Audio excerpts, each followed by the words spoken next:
Welcome to the Pearson Center's podcast and Zoom recording that we're doing here today.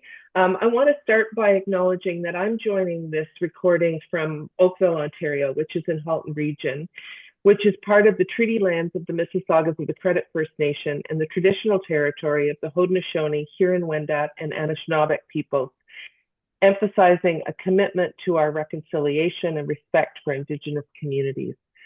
We're extremely fortunate at the Pearson Center to have a number of partners that allow us to do the work that we do, and I just want to recognize them.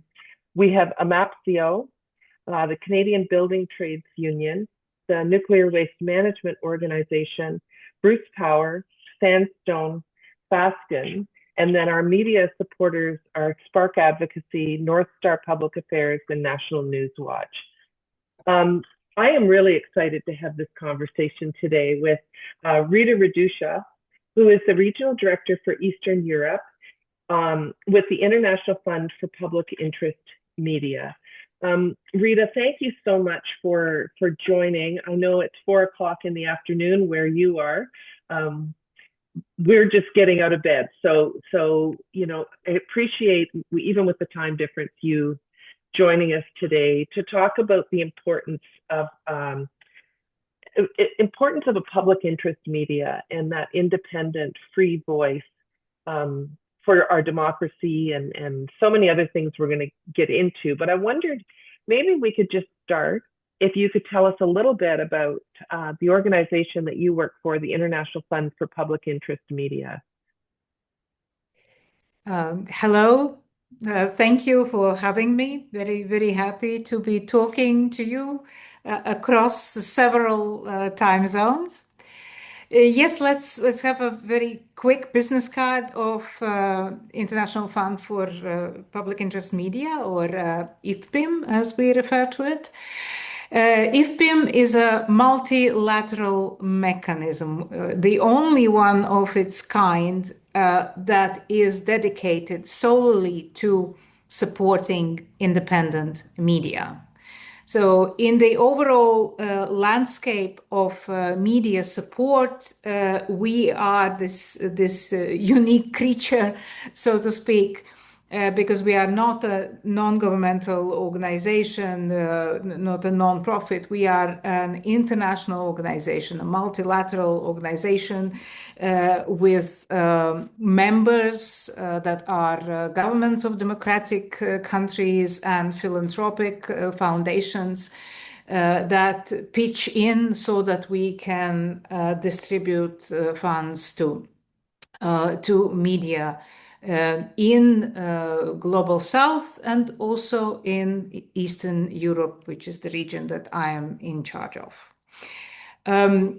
Our kind of distinctive feature, in addition to it operating as a sort of basket fund, so we have contributions that we then distribute directly to newsrooms, is that really we work only with core funding.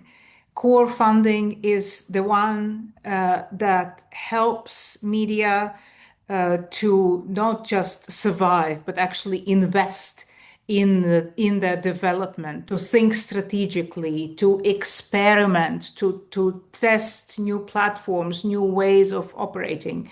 And we will probably return to this topic later on if we talk more about media sustainability. But this is really something that is distinctive, talking about IFPIM, is that we provide core funding. And in one media research paper after another, for the last 10 years, without exaggeration, and I can say so because I'm also the founder of the Baltic Center for Media Excellence. That was one of my previous positions. And we started doing media research in the Eastern Partnership region, Eastern Europe. And going back 10 years, from one paper to the next, one research to the next, core funding and the need for core funding came up on top. This is something that was the most pronounced need across not just our region, but also globally. And IFPIM has been created to address that need. Just a few figures. So overall, the audience that media that we support reaches globally is around 130 million. So we really work across the globe. We have Asia, Southeast Asia, we have Africa and Middle East, and Latin America, and then Eastern Europe. And by Eastern Europe, we understand Armenia, Azerbaijan, Belarus, Georgia, Ukraine, and Moldova.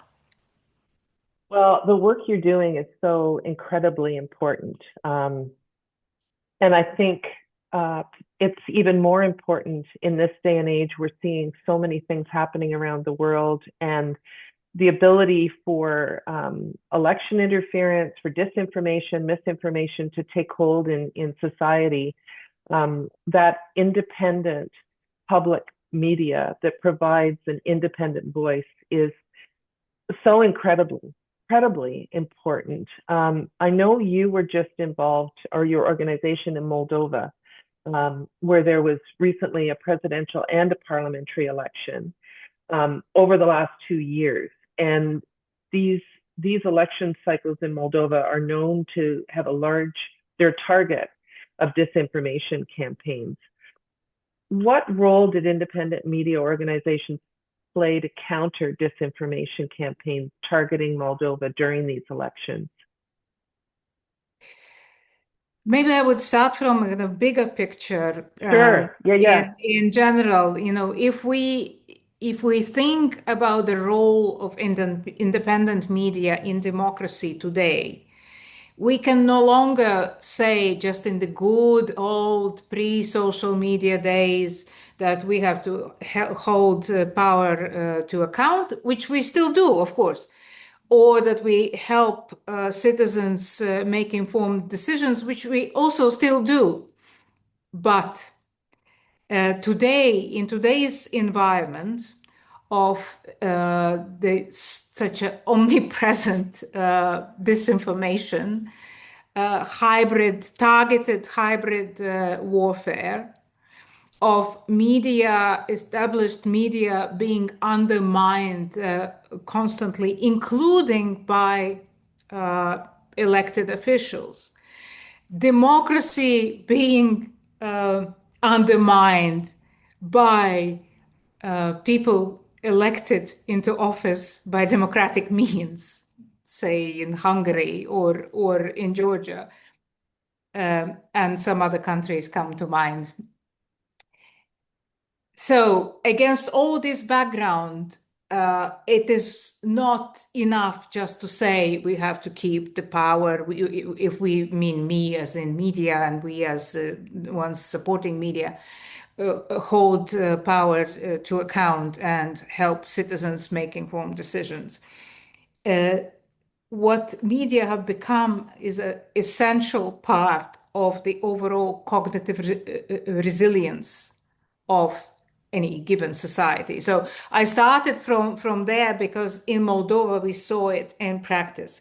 So if we look at, say, in some encyclopedia, what is the meaning of cognitive, not an encyclopedia, a dictionary, what is the meaning of cognitive resilience? So it's a brain's ability to function properly against the odds of, say, aging, injury, and other challenges. So it is the ability to maintain mental function. If we are talking about media, so media are part of a collective cognitive resilience, which helps democracy maintain its proper function. And what we saw in Moldova is that media that IFPIM supported did just that. They allowed the society to function in face of incessant very, very financially lavishly supported attempts to influence public opinion, disinformation, hybrid attacks of all sorts, and including direct attempts to interfere in elections, good old way of buying votes. So media did just that. They allowed Moldovan democracy, that is still a young democracy, to function properly. So just a couple of examples. One of our grantees, a very well-known, strong investigative outlet, Zero de Garda, uncovered attempts to buy votes, and they ran a series of I would not say articles because they are multimedia, so different types of content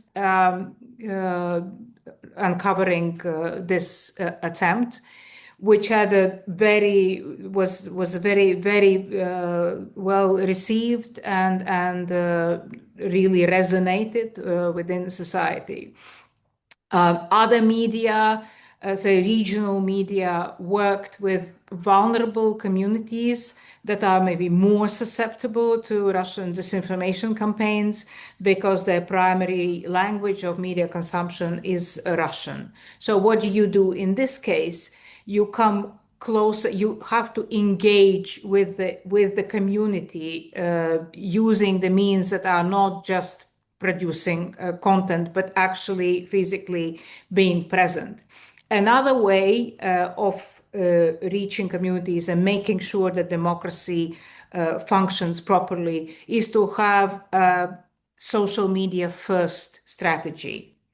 Again, one of our grantees, a current grantee, Diaz, said, okay, we will have social media first, because social media is where most of these narratives that attack Moldova are being spread.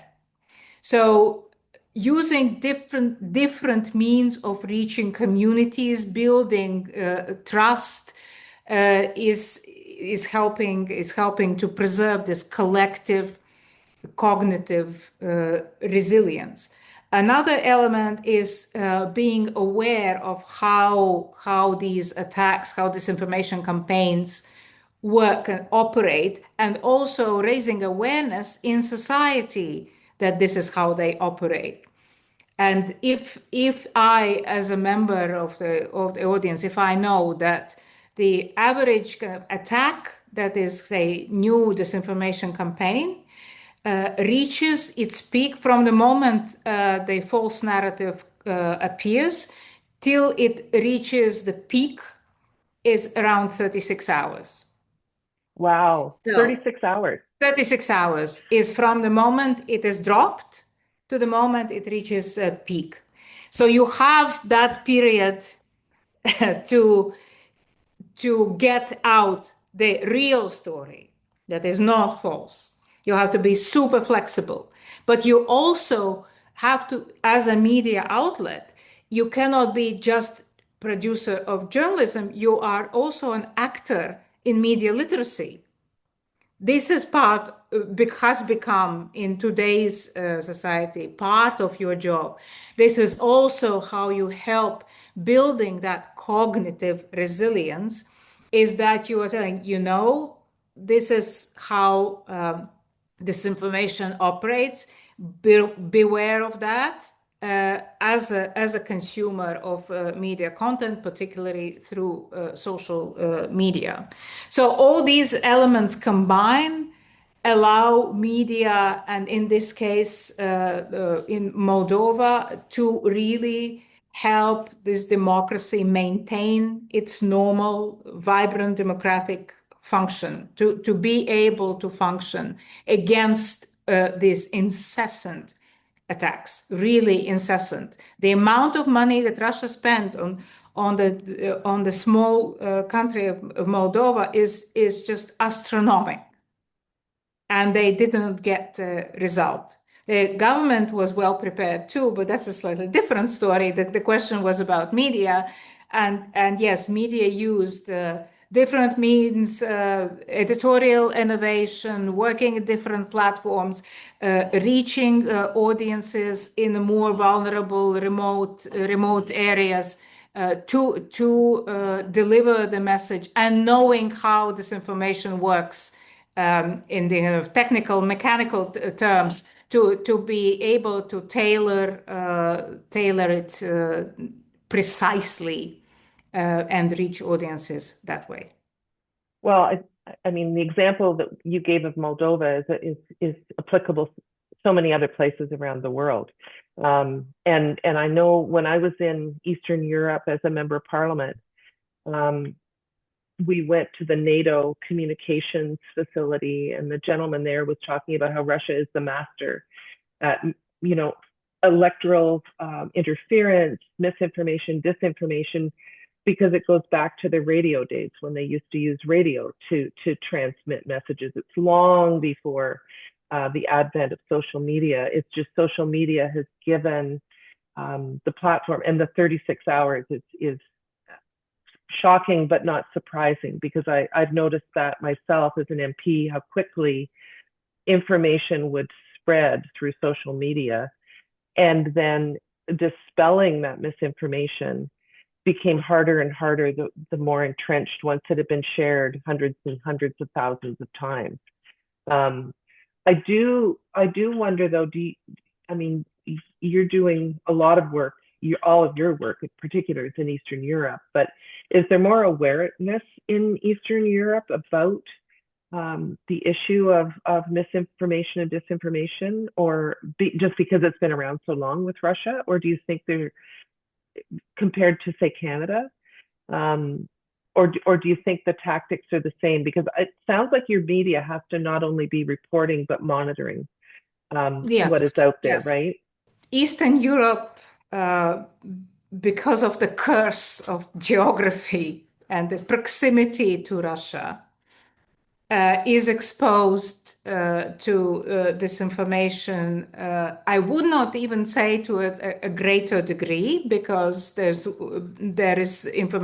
disinformation that is also aimed at other European countries and at Canada and at the United States. But the level and the intensity, and the intensity is higher in the countries that are closer to Russia. And we have had it longer also, and not just in the last couple of years. Not just in the last couple of years. This all dates back, Russia in general has a long history of perfecting the art of disinformation. But if we talk about this century, then of course with the ascent of Vladimir Putin and his regime, the press freedom went down, and in the same degree, kind of the disinformation campaigns were going up. So these were the kind of the parallel processes. The press freedom in Russia, independent media in Russia are going down, all the independent voices are going down, and the disinformation that is both for internal audiences and then for external audiences was going up. I think this sense of constant threat. And if we now talk, say, in the Baltic states, I'm from Latvia, I'm based in Riga. In the Baltic states, it's very present, even though we are members of NATO, and it was a very conscious and wise decision. NATO integration and EU integration soon after regaining independence. Still, we are bordering Russia, so the sense of threat is always there. The same goes for countries that are in what we refer to as wider kind of Eastern Europe that includes Ukraine and also Georgia, Armenia. The campaign against Ukraine started again long before the full-scale invasion. It started before Crimea. So we have seen these narratives kind of growing in intensity, and if you look at the reports of Constitution Protection Bureau, for example, in Latvia, or this Stratcom Center of Excellence also does excellent analysis of disinformation narratives. You can see that the intensity of Russian propaganda is an indicator of the national threat level. The more intense the propaganda, the bigger the threat. And it was very high in case of Ukraine prior to the full-scale invasion. All that said, there are Russian narratives that are consistently targeting also Western societies, also undermining Western democracies, and telling the stories that benefit Russia. If we look in the context of, say, war in Ukraine, then the narrative that Ukraine cannot win comes from Russia, and it has made its ways into Western mainstream media. But the origins of that story, this is one of the Russian disinformation narratives. So Russia is doing very badly on the battlefield, very badly. It has now switched to targeting basically only civilians because they can't achieve anything on the battlefield, and at the same time, in the disinformation campaigns, they are promoting the narrative that Ukraine can't win. So they work kind of globally, but of course the countries that are closer to Russia suffer most. And in Ukraine, if we look at how Ukrainian media, and we have very strong partners and grantees in Ukraine too, are dealing with that, they are at the forefront also of building that resilience. So not debunking, because debunking is a reactive action. So you have received this piece of disinformation, and then you started debunking and fact-checking and so on. And in the meantime, it's gaining traction. In 36 hours, it has reached thousands of people, or millions in case of Ukraine. Instead of that, you invest into building resilience so that the society can recognize what's coming its way when it has arrived. So I continue as a member of the audience. I continue functioning, and my mental kind of acuity is all in good place. And I see that this is propaganda. So it does not mean that there doesn't need to be any fact checking, but just doing debunking is very labor intensive and not very effective. So many Ukrainian media are really working very hard on kind of not just pre-banking, but just building this cognitive resilience of society as a whole. And there again are different ways to do that. Well, the digital literacy and it's so important amongst society. You're absolutely right. You can't just be debunking what's getting out there. People need to be able to have those critical thinking skills to be able to see something and question it themselves, and not accept everything that there's via social media as the truth, regardless of where it comes from. And I mean, you use the example of Ukraine, where we here in Canada are very proud of our support for Ukraine. Our former deputy prime minister, as you likely know, is Ukrainian herself. And it's we're 4 years in, and that country continues to just be so incredible, standing up to Russia. And you, in terms of media in Ukraine, how have they been able to maintain their they're being bombarded every day. There's bombs dropping on Kyiv. How has the media in Ukraine been able to maintain their resiliency and continue to serve the citizens there? Because that's one of the countries that you support as well, right? Yes, yes. Well, we have a very diverse portfolio. Excuse my jargon, using the jargon word. So yes, we have I think now close to a dozen grantees in Ukraine, and the stories are different. If you work, say in Sumy, that is a region bordering Russia, and the region that under such heavy bombardment that say air raid sirens are pointless because it takes half a minute for a rocket to so they don't have time to actually start working before the rocket arrives from Russia. So one would say, how do you manage to continue working?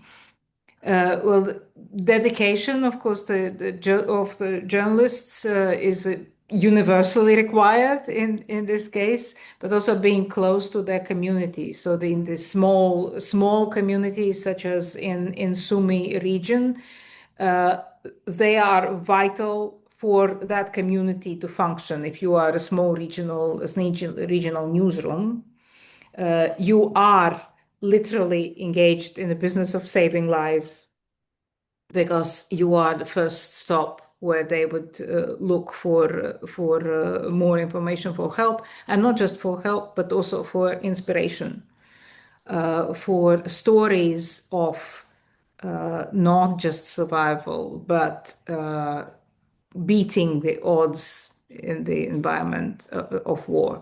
So being close to your community is important. Having a kind of journalistic solidarity is also very important. And Ukraine, we see it also in general in Ukrainian society that whatever success in withstanding such a mighty and cruel aggressor is to a very large degree in the strength of civil society. And the same goes for journalists. So there's a strong network of journalists, and they meet. They still gather in journalistic forums, and there are three kind of big nationwide forums, but there's also one for regional media, where they very openly not just discuss the issues and challenges of working in the environment of the war, but also sharing experience in kind of peer-to-peer learning environment, of finding solutions, including in fundraising, including in monetizing audience, which again seems impossible in this environment, but turns out not to be. We also have a wonderful story of one of our grantees who managed to grow its number of monthly subscribers in the space of 1 month by 600%, just because they changed their audience engagement strategy. And it turns out that if you have people who trust you, they are ready to support you with their money, even though there's a huge competition, of course, for donations and causes to support in the middle of the war. So dedication, being close to communities, the professional network, and of course they also have to become very skilled in fundraising because the market that used to be a big and vibrant market no longer functions as a peacetime market.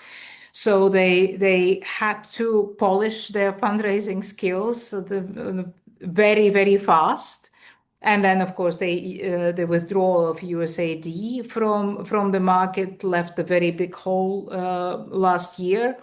And the situation last year was comparable to the beginning of the war in terms of the availability of funding. And then again, it brings us back to the question of core funding available. So we're happy that we can be there to provide it. So all the kind of combination of these factors, and what I am particularly inspired by is to what degree particularly leaders in the media market pay attention to mental health. This is not a situation of post-traumatic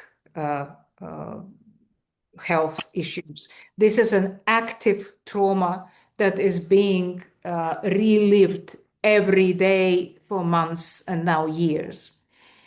Added pressures with so many female journalists who have spouses in the front lines, and managing all the healthcare and childcare, everything on their own, and of course worrying about their loved ones who are fighting in the front lines.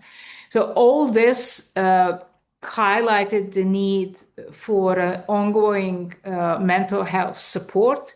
And we see also among our grantees that they understand that, and they have introduced these protocols, internal systems that help support their staff on a kind of daily basis.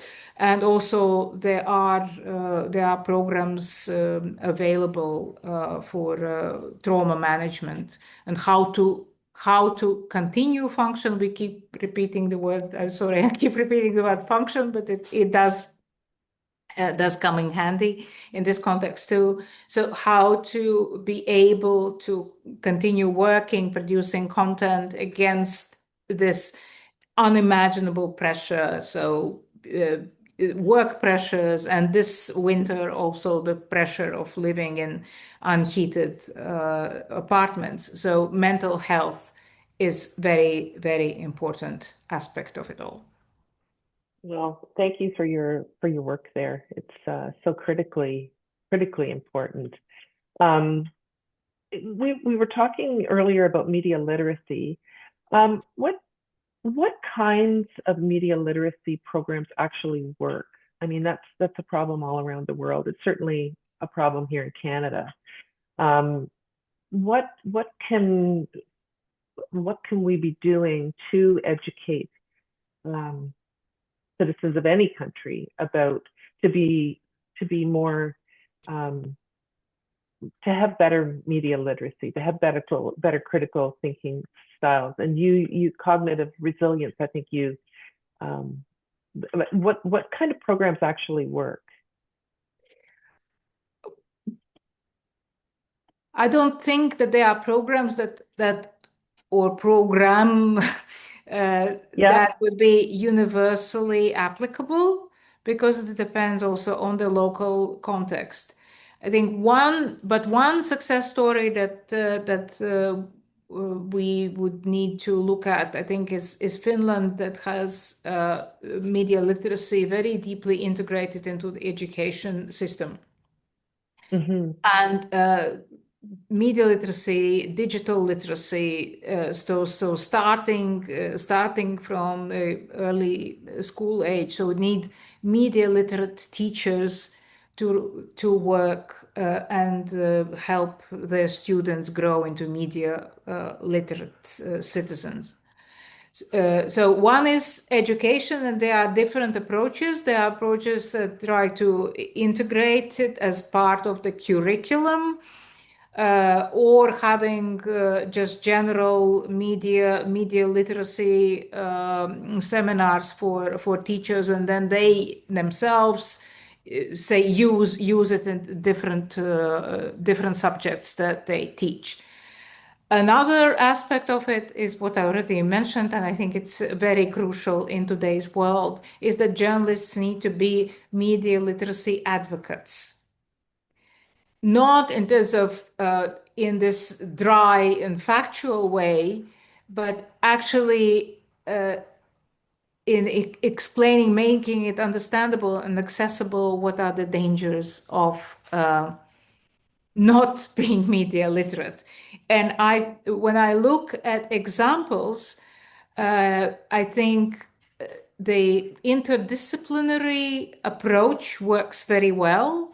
So here in Latvia, we had local investigative journalism center Rebaltica cooperated with stand-up comedians.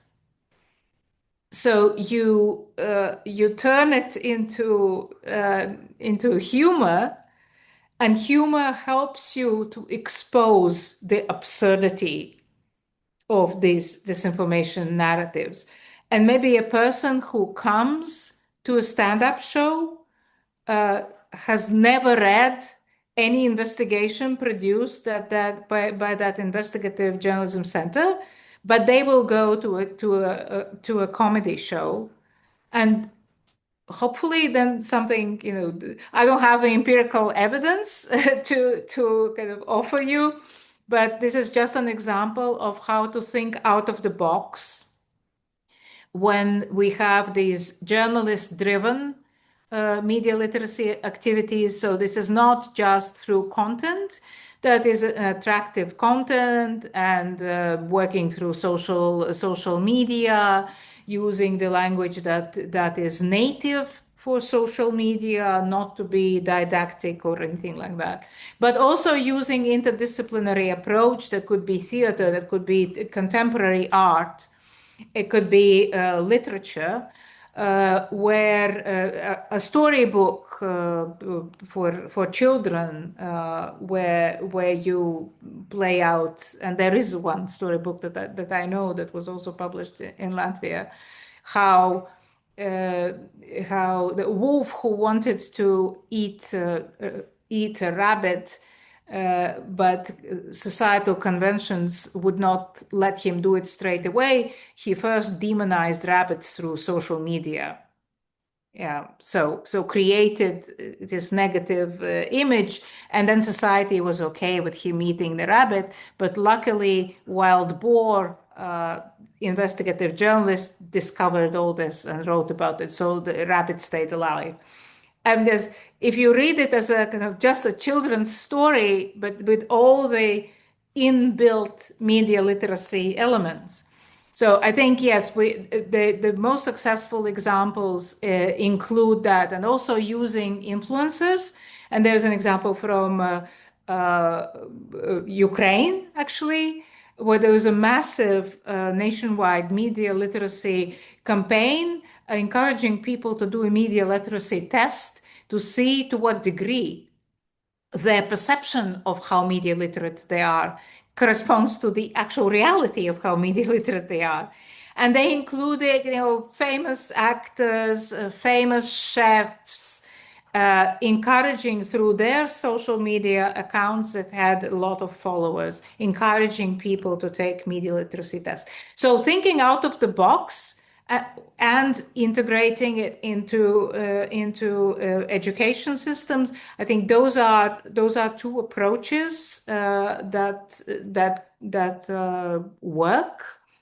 But it doesn't mean that's the only ones. But those are the two that I wanted to highlight. I had heard about Finland when I was over there as well, about their education system and how good they are at getting to kids when they're young. I guess one concern I have is, people who are older. I remember a senior coming into my office who had read something on Facebook that wasn't true. And he said to me, well, how can they put it on Facebook if it's not true? So his perception of media was framed by journalists at the the big newspapers, and that anything that was printed had to be true. And so then he saw something on Facebook, and he just could not get his head around the fact that it was posted on Facebook. And I said to him, there are no standards when it comes to what is put out on Facebook. Anyone can publish anything, and he just didn't recognize that. And so we've got a lot of work to do, but it's encouraging to hear the stories of where I love the comedian and the children's book. That's amazing. Maybe we could close off talking about AI, because that's something that's becoming more and more prevalent and more difficult to ascertain what is actually happening versus something that is AI generated. And it's becoming easier and easier for people.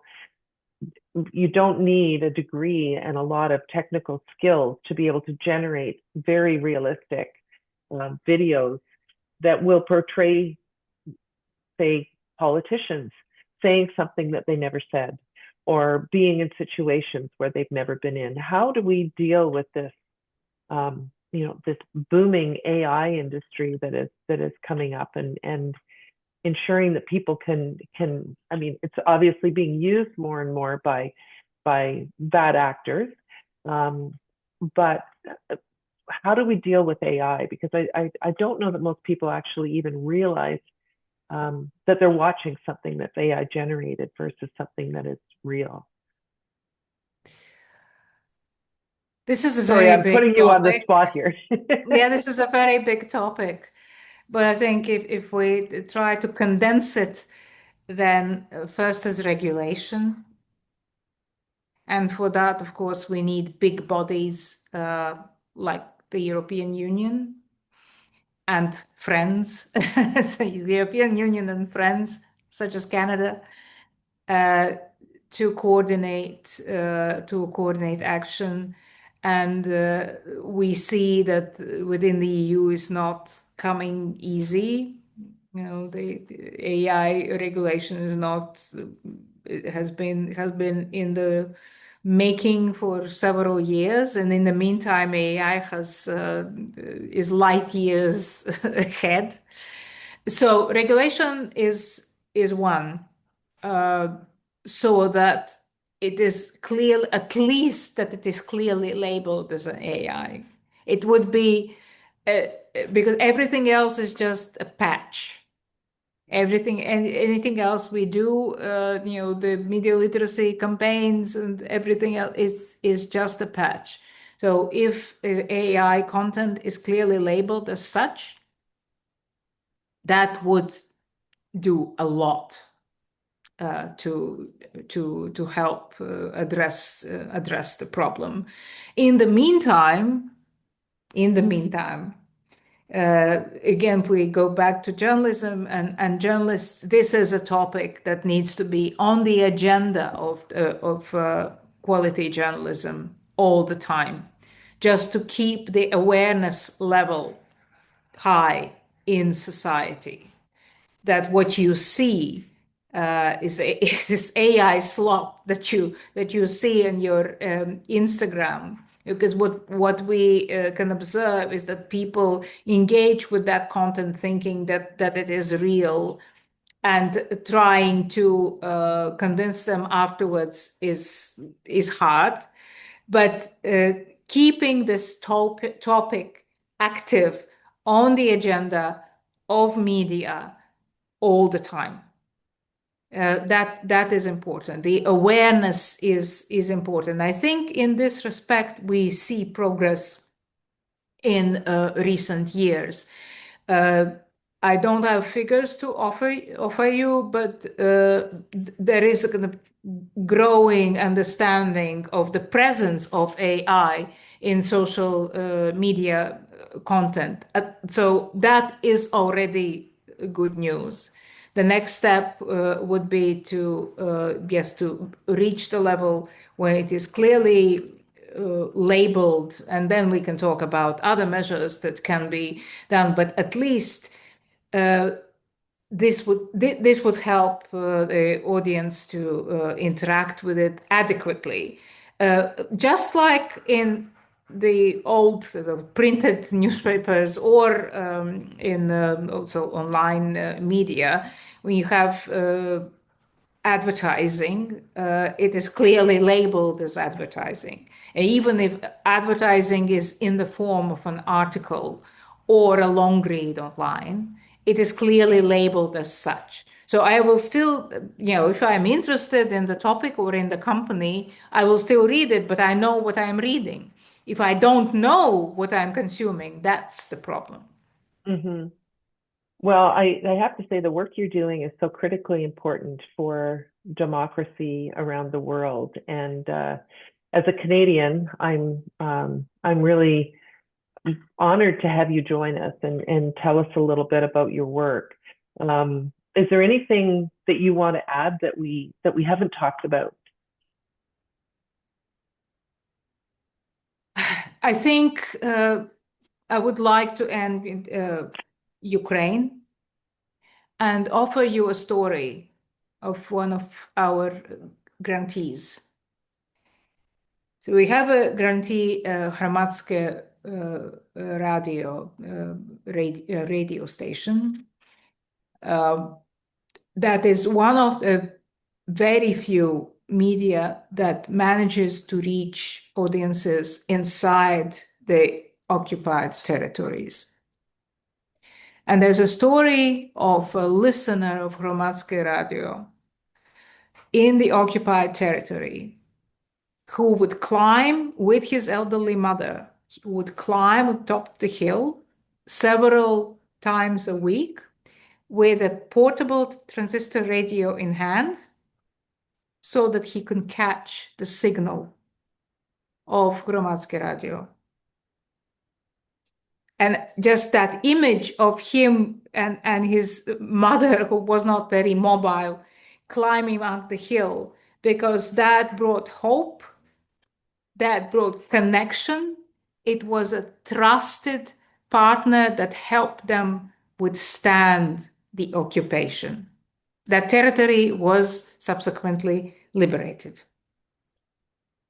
So when we think about media, this is why we need them. This is why we need independent media, to keep that hope, to help the society operate, and not to lose hope even in the most dire situation, because there's a media outlet that is your trusted partner and hasn't forgotten you. That's public service. Yeah, That's it public sure is. service. And thanks to your organization for supporting organizations like that. That's such an inspiring story. You have a website online with lots of great information about what your organization does. It's the International Fund for Public Interest Media. And thank you for the hard work that you're doing to ensure that these organizations have the resources that they need. I know there's still a lot more to do, and I'm sure there's a lot more that you would like to be doing, but when I hear a story like that, it really is inspiring. So thank you so much, Rita, for joining us today and for educating us on the need for an independent public interest media. Thank you so much for having me and for the work that you're doing. Thank you so much. Thank you.